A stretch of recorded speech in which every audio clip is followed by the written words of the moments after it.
Hello mga ate at kuya. Ngayong araw ay may appointment tayo sa marina, pero ano nga dapat gawin at ihanda pag pupunta sa marina? Let's go! Ano nga ba ang meron sa Maritime Industry Authority?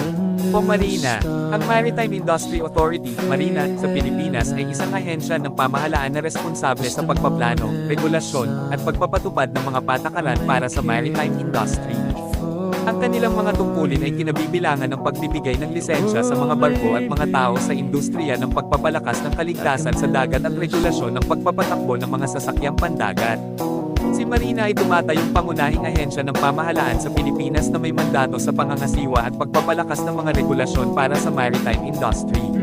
Ang kanilang mga tungkulin ay kinabibilangan ng pagsasagawa ng pagsusuri at pagbibigay ng lisensya sa mga barko, pagpapatupad ng mga regulasyon para sa kaligtasan sa dagat, pagtataguyod ng training at accreditation ng mga seafarer, at pagpapalakas ng pangangalaga sa kalikasan at kaligtasan sa daungan.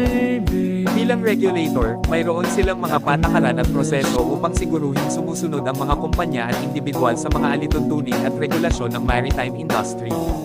Ang marina ay may mahalagang papel sa pagpapalakas ng kaligtasan sa dagat, proteksyon sa kapaligiran, at pagsuporta sa mga manggagawang pandagat o seafarers na bumubuo ng malaking bahagi ng lakas paggawa ng bansa.